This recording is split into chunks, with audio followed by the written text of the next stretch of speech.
ఇవాళ ముఖ్యమంత్రి గారిని అడిగితే ఏమయ్యా ముఖ్యమంత్రి గారు మరి 100 రోజుల్లోనే 6 గ్యారంటీలు అంటివి ఇన్ని మాటలు చెప్తివి కదా 2000 పెన్షన్ ఎక్కడ పోయింది 15,000 రైతు భరోసా ఎక్కడ పోయింది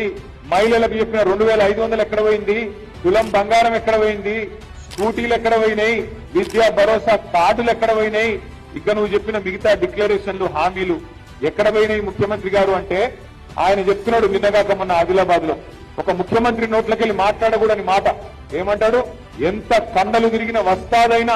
3 నెలల పిల్లలు పుట్టియలేడు కదా అంటాడు. పిల్లను పిల్లగాడో పుట్టాలంటే 9 నెలలు 10 నెలలు అవుతుంది కదా కండరాలు తిరిగిన 6 అడుగులు పెళ్లి చేసిన 3 నెలల పిల్లల్ని పుట్టించగలడా? నేను అడుగుతున్నా అయ్యా ముఖ్యమంత్రి గారు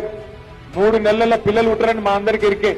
మా అందరికీ తెలుసు మనిషి అనేటువంటి అందరికీ తెలుసు నీ గవర్నమెంట్ వచ్చి 30 నెలలు అయింది కానీ 30 నెలల పిల్లలు పుట్టకపోతే మరి ఏమనాలే నిన్ను ఏమని పిలవాలని నేను అడుగుతున్నా.